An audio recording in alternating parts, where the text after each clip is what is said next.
Hey everyone, I'm Nick, and welcome back to the channel. If you've been around for a while, you'll probably recognize this car, which is my Volvo XC90 that I originally bought in rough shape for $700. If you haven't seen the rebuild series, I'll link to it right here. In that series, we did a lot of work to it, and in its very last video, I said I was going to sell it. I know it's been a really long time since that video, but I have a good excuse. Before sending it down the road, it needed an alignment, and it turned out that the tie rods were seized up, so it needs a little more work. It went to the back of the list, which is the problem of having far too many projects, and now I'm getting back to it.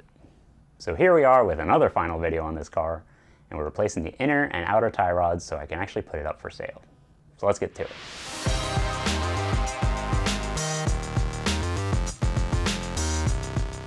So let's do a quick overview of our tie rod situation.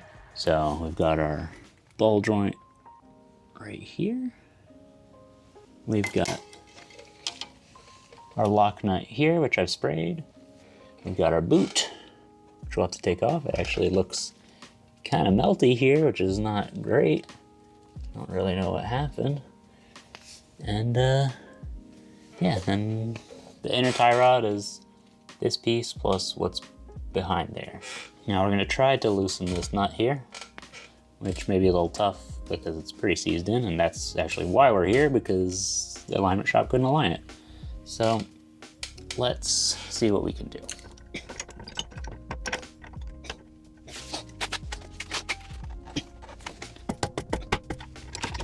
So we're gonna try to remove this too. This nut's pretty stuck for me. I'm gonna see if there's anything I can do once the ball joint's out, but we'll have to see. If it comes to it, I'll just cut it. But right now I'm gonna try to get the ball joint out, and we'll keep moving. So it's an 18, the nut's an 18. No, first try, all the way out. That's good.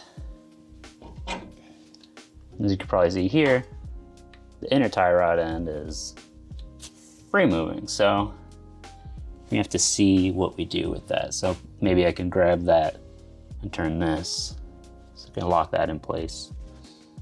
Now before I keep trying to remove these parts, I'm going to take a measurement of the threads on the inner tie rod so I have a reference point for how to put everything back together with the new parts. Writing that down, I just have to figure out what I'm going to do here. Actually, I should probably try to get that undone too.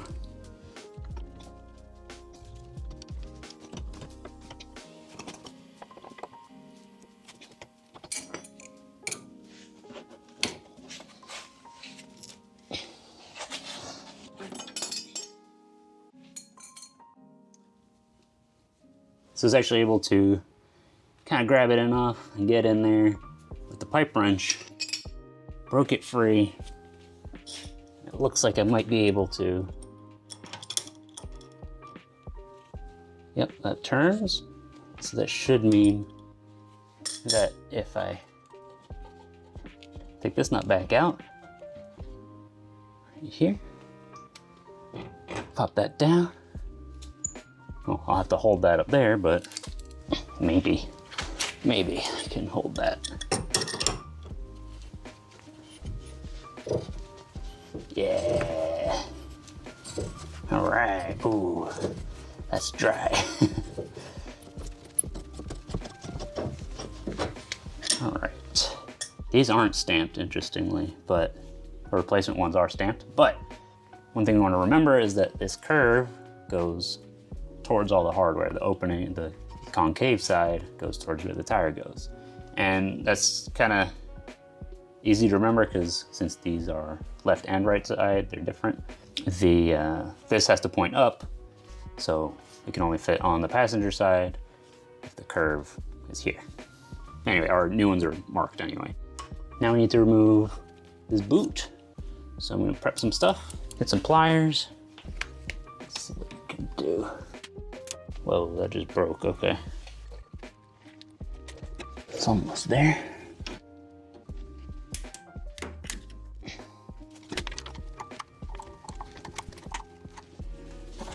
Gotta pull this boot off if we can. Actually, this nut should come off, but we might not be able to. The inner part of the boot is held on with a clamp. Yeah, see it there? I'm gonna keep loosening it, and we'll pull it off. Whoa, it's torn. That's no good.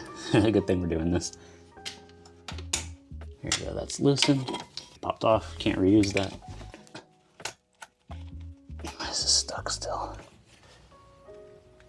Anyway, we're gonna cut that off. I'm only doing this because we're replacing that part too. We're replacing the boot, we're replacing the inner tie rod end. This boot seems to have melted to our inner tie rod end. So I don't really know what happened here, but I mean, I had to cut it, but it's like all melty. I don't know what happened. Anyway, now we can see our inner tie rod end. Looks like this when it's out. We are going to get our tool on it. Actually, I can get the rest of this off too. Right here. This clamp here that we took off. See where I loosened it there? So it popped off. All right, so this is a tie rod end removal tool, and it comes with a couple different sizes of these. And this is a 33.6 millimeter, which fits nicely on there. Now, the way this works, we're gonna pop that on there. Essentially, you wanna put it over the ball joint, lock that in,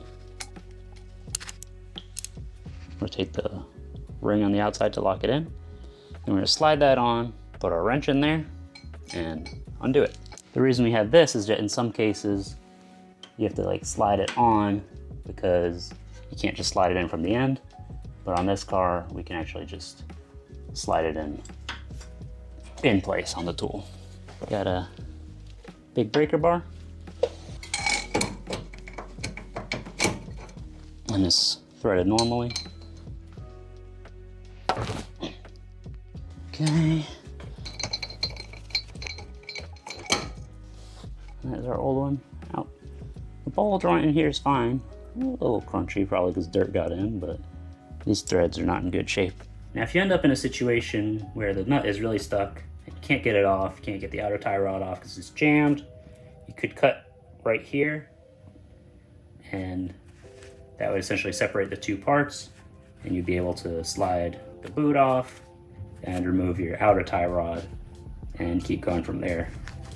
So there's something to keep in mind. You can also use heat to try to break the nut free. Yeah, just be safe. But there's always the fallback of cutting it off. Pop this on, a brand new one. It's got a little cover on the threads. So I'm gonna leave that on while I thread that in. Here we go. All right, so our inner tie rod is gonna go to 100 Newton meters.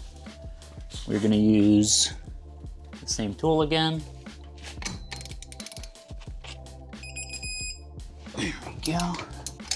Now we're locked in there. So next I'm gonna put the boot on this, and to secure the clamp on the inside, I'm gonna take the tray off from underneath the car. That way I can get the tool in, crimp it down, and secure it in place.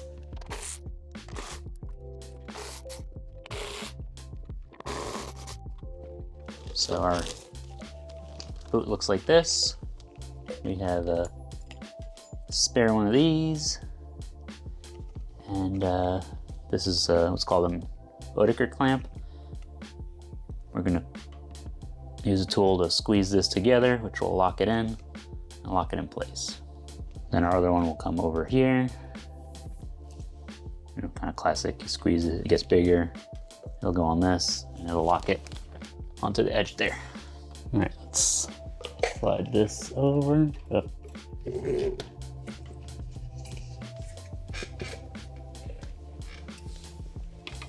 See there? Got a little bit of the hex attachment there. And put this back on. And right here is where our boot goes. So this is the lip we want the boot to go over. Then we'll get our tool in here. And then we'll lock that down when we're ready. All right, let's get our little clamp here. I've got these nice locking pliers. Pop this on here. Do your cap off there.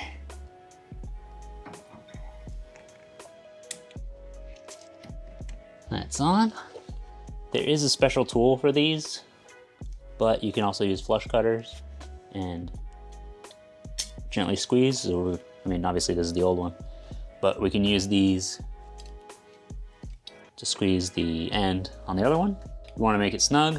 We don't want to go so far that you actually cut the end off. So let's get in there and do that.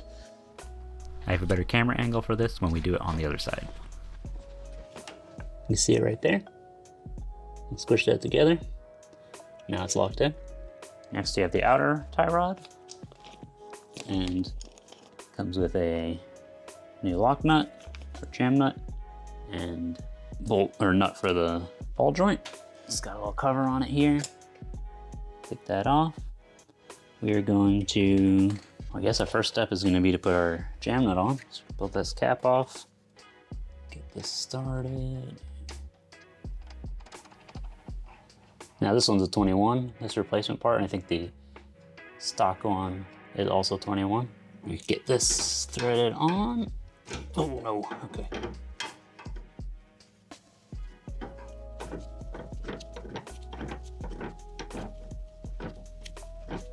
Get calipers and try to put this where it was before, which was not aligned, but drivable.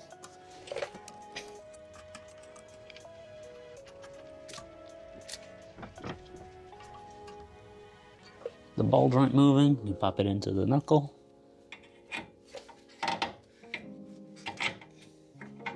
Go. Get our nut on here.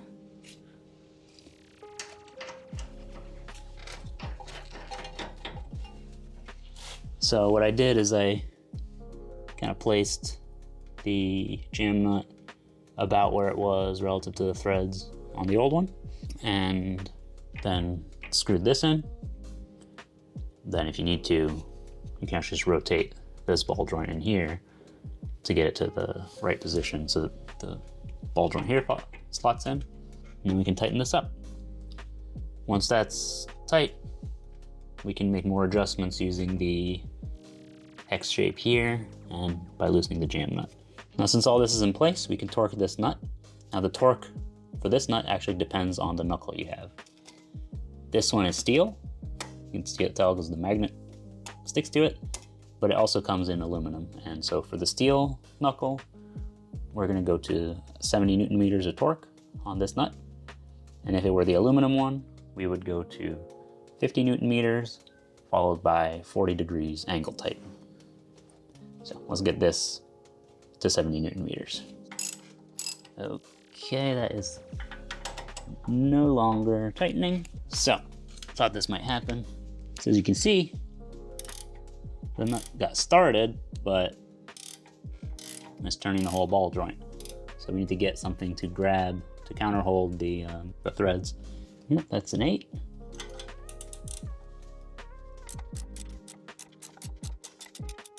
Okay, and then there's a point at which your counterhold won't be necessary anymore, and that's when we can get it to spec. So, there we go, and that's in. Now if we have any adjustments we want to make, we'll do them over here, and we'll be good to go. Oh, and I forgot to show this. So right here, the stamp says right hand, which is the right hand side of the car.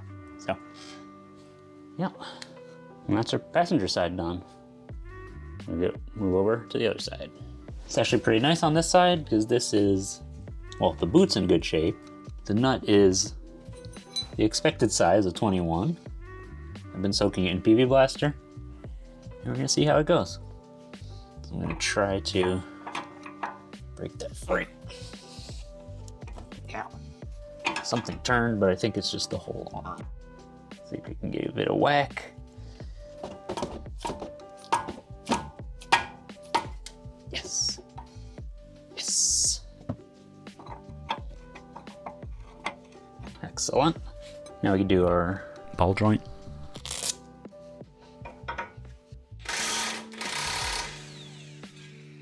Ooh, all the way off. Now it's stuck in the socket.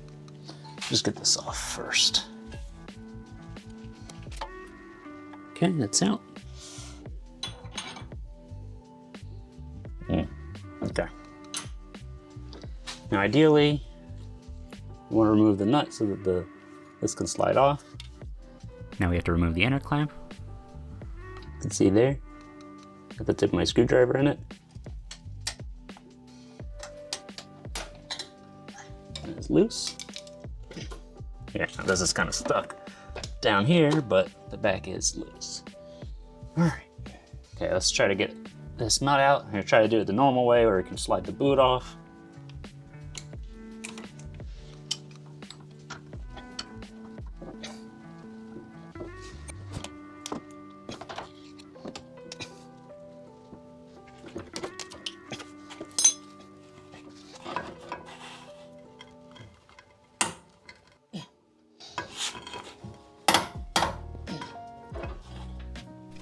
Once the nut was broken free, it took a little time and effort to get it off, but it did come off in the end. Excellent. Now obviously this is only if you're not reusing your tie rod end because it's going to ruin the threads. Now, with that done, we can take our clamp back off. Boom.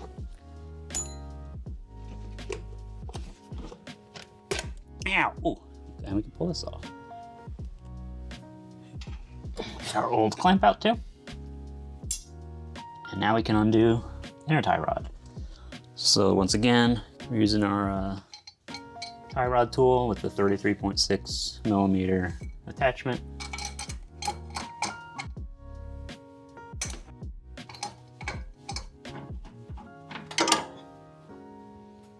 Same as the other side. We have our new part, which is a limb forwarder 2681801-009. Made in France, like me.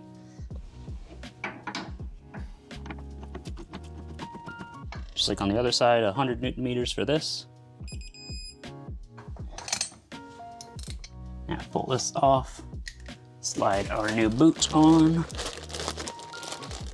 This is also limb forwarder 33612-01-009. Made in Italy, interesting. All right, so this clamp came partially detached, so what we want to do is make sure when we go to tighten it that the teeth on the inner part of the ring are hooked into the little openings on the outer part. Make sure it's at the right size. Maybe see there. Maybe another one. Okay, there should be good. Slide that on in there. Get our new clamp for the outside. Here we go. Now it's time to tighten the inner clamp, and you can see the process a lot better from this angle.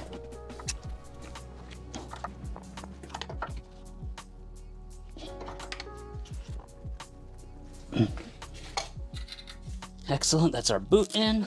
Now our outer tie rod. Right here, you might be able to see it says LH. It's 2670102-009. And this is specifically the left-hand side. On the other side, we used 26702-02.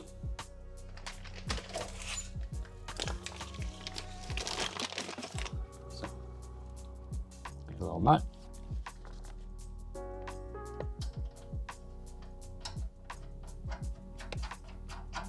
See right here, the LH.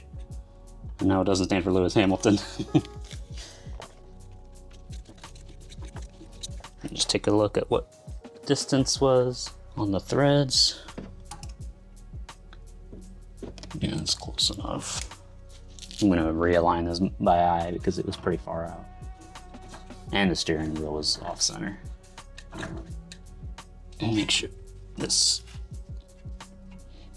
ball joint is in the right angle. Get our new nut.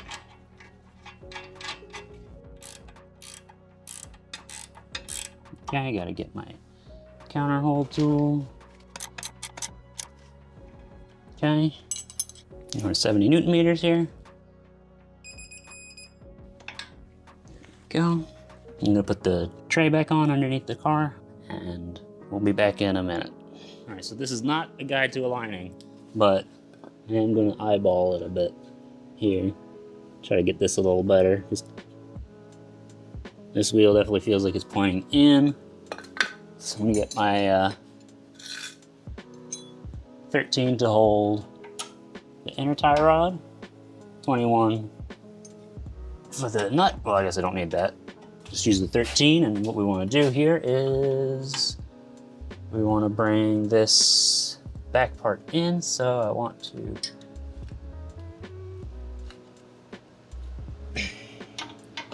tight, loose. Well, counterclockwise, we'll pull this in. Okay, maybe pop the wheel on.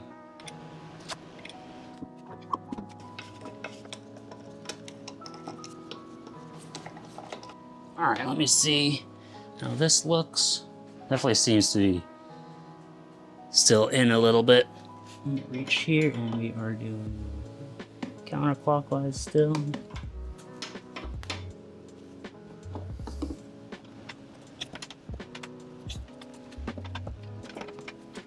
All right, I'm gonna work on both sides and essentially try to get this straight with the body or something, kind of as a reference, and hopefully it'll track straight on the way to the alignment shop. And something I tried to get an idea of whether the toe was in or out.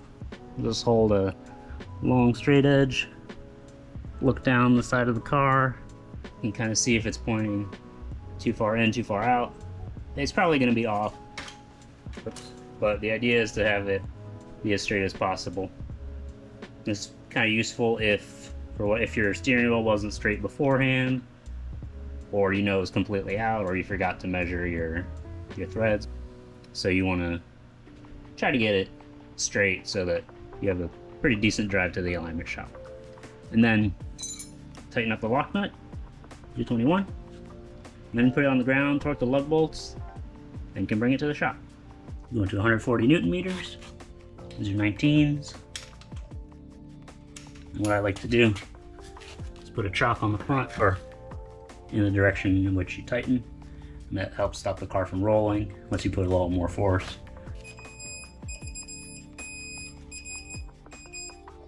All right, and we'll do the same thing on the other side. The job wasn't too bad, and it would have been much more straightforward if the tie rods hadn't been seized. If you're doing it yourself, remember to have some patience, and if you're going to use heat, make sure you have a fire extinguisher handy. For me, I was able to avoid cutting by using a little bit of heat, some PV blaster, and a lot of elbow grease. Now all I have to do is get it aligned and post it to Marketplace so it can find a new home. One of the things I love about this channel is that we can take cars that people think are destined for the junkyard and turn them back into cars that people will drive and enjoy. If this video helped you out, don't forget to leave a like and a comment. And if you like watching me save old European cars from the crusher, I hope you'll subscribe and stick around for other projects and rebuilds. Now, one last thing before we wrap up. If you watched last week's video, you might remember that I ended up hitting myself in the face a few times while working on my S-Class. Oh, ow, right in my face, ow. Ow. Oh. Ow, right in the face. A few of you commented on it, and I agree I need to do something about it. I think I have a solution, but let me know what you think. Thanks for watching, and I'll see you next week.